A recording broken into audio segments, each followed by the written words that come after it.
Hi guys, welcome back to my YouTube channel. ಯಾರೆಲ್ಲ ನನ್ನ YouTube ಚಾನಲ್ನ ಸಬ್ಸ್ಕ್ರೈಬ್ ಮಾಡದೆ ವಿಡಿಯೋ ನೋಡ್ತಿದ್ದೀರಾ ಅಂತಂದರೆ ಈಗಲೇ ಹೋಗಿ ಸಬ್ಸ್ಕ್ರೈಬ್ ಮಾಡಿಕೊಂಡು ವಿಡಿಯೋ ನೋಡಿ. ಹಾಗೆ ಎಲ್ಲರೂ ಹೇಗಿದ್ದೀರಾ, ಚೆನ್ನಾಗಿದ್ದೀರಾ ಅಂತ ಅಂದ್ಕೊಂಡಿದ್ದೀನಿ. ನಾನು ಕೂಡ ನೋಡ್ತಾ ಇರ್ಬೋದು, ನೀವು ಚೆನ್ನಾಗಿಲ್ಲನೇ ಅಂತಲೇ ಹೇಳ್ಬೋದು. ಯಾಕಂದರೆ ನಮ್ಮ ಲಡ್ಡುಮಗೆ ತುಂಬಾ ಹುಷಾರಿಲ್ದಿರೋ ಕಾರಣ ಅಡ್ಮಿಟ್ ಮಾಡಿದ್ವಿ ಹಾಸ್ಪಿಟಲ್ಗೆ, ಸುರಕ್ಷಾ ನರ್ಸಿಂಗ್ ಹೋಮಲ್ಲಿ, ಮಂಡ್ಯ ಅದು. ಹಾಗಾಗಿ ವಿಡಿಯೋಗಳು ಸ್ವಲ್ಪ ಲೇಟ್ ಆಗ್ತಿದೆ ಬರೋದು. 2 ಡೇಸ್ 3 ಡೇಸಿಂದ ನಾನು ಯಾವ ವಿಡಿಯೋನೂ ಮಾಡ್ಕೊಳ್ಳಿಲ್ಲ ಮತ್ತು ಯಾವುದನ್ನು ಅಪ್ಲೋಡ್ ಕೂಡ ಮಾಡ್ತಾಯಿಲ್ಲ. ಯಾಕಂತಂದರೆ ರೀಸನ್ನು ನಮ್ಮ ಪಾಪನ ಅಡ್ಮಿಟ್ ಮಾಡಿದ್ವಿ, ಯಾವುದಕ್ಕೂ ಮನಸ್ಸಾಗ್ತಿರ್ಲಿಲ್ಲ. ಅದಕ್ಕೋಸ್ಕರ ಇದು ಹಾಸ್ಪಿಟ್ಲಲ್ಲಿ 1-2 ಕ್ಲಿಪ್ಪಿಂಗ್ ತೊಗೊಂಡಿದ್ದೀನಿ, ಅದನ್ನು ಆ್ಯಡ್ ಮಾಡ್ತಾಯಿದ್ದೀನಿ. ನೋಡ್ತಾ ಇರ್ಬೋದು ನೀವು, ಆಲ್ರೆಡಿ ಅವನಿಗೆ ಗ್ಲೂಕೋಸ್ ಎಲ್ಲ ಹಾಕೋಕ್ಕೆ ಕೈಗೆ ಇಂಜೆಕ್ಷನ್ ಎಲ್ಲ ಕೊಟ್ಟಿದ್ದಾರೆ. ಇಂಜೆಕ್ಷನ್ ಎಲ್ಲ ಕೊಟ್ಟು ಅಮ್ಮ ಮಾತಾಡಿಸ್ತಿದ್ದಾರೆ. ಅವನ್ನ ಒಂದು ಸ್ವಲ್ಪ ಆ್ಯಕ್ಟಿವ್ ಆಗಿರಬೇಕಲ್ವ ಅಂತ ಅಂದ್ಬಿಟ್ಟು ಎಷ್ಟು ಇದು ಮಾಡಿದ್ರು ಆ್ಯಕ್ಟಿವ್ ಮಾಡೋಕ್ಕೋಸ್ಕರ ನಾವು ಟ್ರೈ ಮಾಡ್ತಾಯಿದ್ವಿ. ಏನಪ್ಪ ಆಗಿತ್ತು ಅಂತಂದರೆ ಪಾಪುಗೆ ಲಂಗ್ಸ್ ಇನ್ಫೆಕ್ಷನ್ ಆಗಿತ್ತು, ಶ್ವಾಸಕೋಶದಲ್ಲಿ ಇನ್ಫೆಕ್ಷನ್ ಆಗಿ ಅದು ಸ್ವಲ್ಪ ಗಾಯ ಆಗಿತ್ತು ಲಂಗ್ಸು.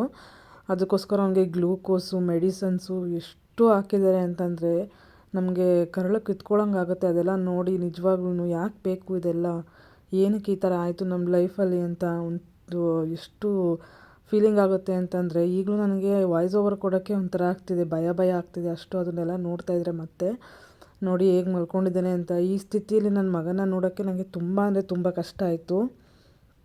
ಅವ್ರ ಅಪ್ಪಾಜಿನೂ ಕೂಡ ನೋಡ್ತಾ ಇದ್ದಾರೆ ಪಾಪ. ಇದು ನೆಬ್ಲೈಜೇಷನ್ ಕೊಡ್ತಾ ಇರೋದು 3 ಅವರ್ಸ್ಗೆ 2 ಅವರ್ಸ್ಗೆ ಒಂದೊಂದು ಸರಿ 1 ಅವರಿಗೆ ಈ ಥರ ನೆಬ್ಲೈಜೇಷನ್ ಕೊಡ್ತಾನೆ ಇದ್ರು. ಪಾಪ ಅವ್ನ ಲಿಪ್ಸ್ ಎಲ್ಲ ಹೇಗಾಗಿತ್ತು ಅಂದರೆ ಫುಲ್ಲು ಬೆಳ್ಳಗಾಗ್ಬಿಟ್ಟಿತ್ತು, ಫುಲ್ಲು ವೈಟಿಶ್ ಆಗಿಬಿಟ್ಟಿತ್ತು ಲಿಪ್ಸು.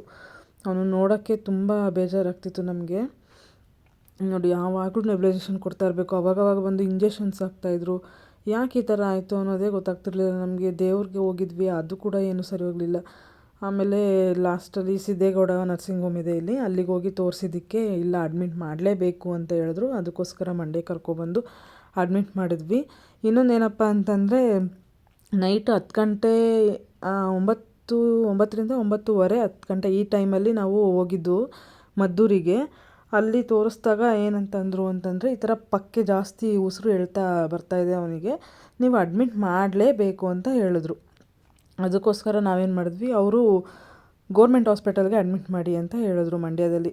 ನಾವು ಅದೇ ತಕ್ಷಣ ಆಟೋ ಮಾಡಿಕೊಂಡು ಹೋದ್ವಿ ಗೋರ್ಮೆಂಟ್ ಹಾಸ್ಪಿಟಲ್ಗೆ. ಅಲ್ಲಿ ನೋಡಿದ್ರೆ ಎಮರ್ಜೆನ್ಸಿ ವಾರ್ಡಲ್ಲಿ ಒಂದೊಂದು ಬೆಡ್ಡಲ್ಲಿ 3 ಜನ ಮಕ್ಕಳು ಇಲ್ಲ 4 ಜನ ಮಕ್ಕಳು, ಪೇರೆಂಟ್ಸಿಗೆ ಕೂತ್ಕೊಳ್ಳೋಕ್ಕೆ ಜಾಗ ಇಲ್ಲ, ಆ ಥರ ಹಾಕಿದ್ರು ಮಕ್ಕಳನ್ನ.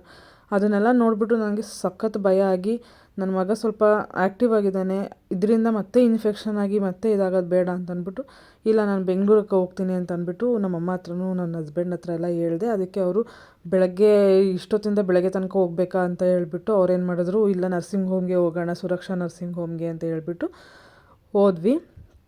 ಹೋಗಿದ್ದ ಕೂಡಲೇ ಅಡ್ಮಿಷನ್ ಎಲ್ಲ ಮಾಡಿಕೊಂಡ್ರು, ಗ್ಲೂಕೋಸ್ ಹಾಕಿದ್ರು, ಇಂಜೆಕ್ಷನ್ಗಳು ಕೊಟ್ಟರು, ಆ್ಯಂಟಿಬಯೋಟಿಕ್ ಇಂಜೆಕ್ಷನ್ಗಳು. ಆಮೇಲೆ ರಿಕವರ್ ಆಗ್ತಾ ಬಂತು.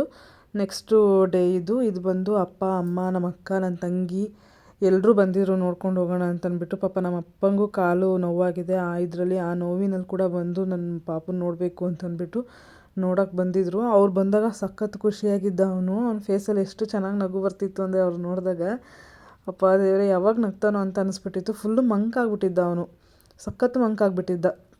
ಯಾರು ಮಾತಾಡ್ಸಿದ್ರು ಮಾತಾಡ್ತಿರ್ಲಿಲ್ಲ. ಇದು ಯಾಕೆ ಹಿಂಗಾಗ್ಬಿಟ್ಟಿದ್ದಾನೆ ಅಂತ ನಾವು ಟೆನ್ಷನ್ ತೊಗೊಬಿಟ್ಟಿದ್ವಿ. ಆಮೇಲೆ ಇವರೆಲ್ಲ ಬಂದಮೇಲೆ ಎಷ್ಟು ನಗ್ತಾನೆ ನೋಡಿ, ನಗಿಸ್ತಾ ಇದ್ದಾರೆ ಇವ್ರು ಕೂಡ. ಅವನ್ನ ಆ್ಯಕ್ಟಿವ್ ಇರೋಕ್ಕೆ ತುಂಬ ಟ್ರೈ ಮಾಡ್ತಾಯಿದ್ವಿ ನಾವು, ಆ್ಯಕ್ಟಿವ್ ಆಗಿರಬೇಕು ಇವನು ಅಂತ ಅಂದ್ಬಿಟ್ಟು. ಆ ಥರ ಇದಾಗಿತ್ತು ಫ್ರೆಂಡ್ಸ್. ಏನು ಮಾಡೋದು ಏನು ಅಂತ ಗೊತ್ತಾಗಲಿಲ್ಲ ನಮಗೆ.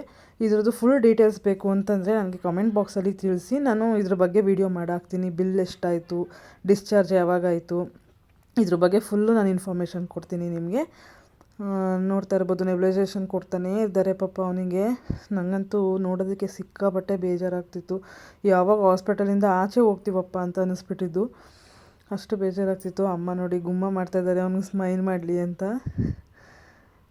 ಏನು ಮಾಡೋಕ್ಕಾಗಲ್ಲ, ಇದೊಂದು ದಿನ ಬಂದುಬಿಟ್ಟಿತ್ತು ನಮ್ಮ ಲೈಫಲ್ಲಿ. ತುಂಬ ಬೇಜಾರಾಯಿತು ಕೂಡ. ಈಗ ಆರಾಮಾಗಿದ್ದಾನೆ ಫ್ರೆಂಡ್ಸ್, ಇವಾಗ ಏನೂ ಪ್ರಾಬ್ಲಮ್ ಇಲ್ಲ. ಡಿಸ್ಚಾರ್ಜಾಗಿ ಮನೆಗೆ ಬಂದಿದ್ದೀವಿ, ಈಗ ಆರಾಮಾಗಿದ್ದಾನೆ. ದೇವ್ರ ದಯೆಯಿಂದ ಏನೂ ತೊಂದರೆ ಆಗಲಿಲ್ಲ ಸದ್ಯ.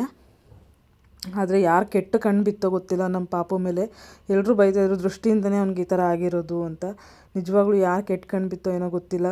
ದೇವರು ಆ ಕೆಟ್ಟ ಕಣ್ಣನ್ನು ಅಲ್ಲೇ ಸುಟ್ಟು ಹಾಕಲಿ ಅಂತ ಕೇಳ್ಕೊತೀನಿ ನಾನು. ನೋಡಿ ಫ್ರೆಂಡ್ಸ್, ಇದಾಗಿತ್ತು ಇವತ್ತಿನ ವಿಡಿಯೋ. ಇದ್ರ ಬಗ್ಗೆ ಇನ್ನೂ ಡೀಟೇಲ್ಸಾಗಿ ವಿಡಿಯೋ ಬೇಕು ಅಂತಂದರೆ ನನಗೆ ಕಮೆಂಟ್ ಬಾಕ್ಸಲ್ಲಿ ತಿಳಿಸಿ, ನಾನು ವಿಡಿಯೋ ಮಾಡ್ತೀನಿ. ಇದಾಗಿತ್ತು ಇವತ್ತಿನ ವಿಡಿಯೋ ಗೈಸ್. ಯಾರಿಗೆಲ್ಲ ಈ ವಿಡಿಯೋ ಇಷ್ಟ ಆಯಿತು ಲೈಕ್ ಮಾಡಿ, ಶೇರ್ ಮಾಡಿ, ಕಮೆಂಟ್ ಮಾಡಿ, ಹಾಗೆ ನನಗೆ ಸಪೋರ್ಟ್ ಮಾಡಿ. Thank you.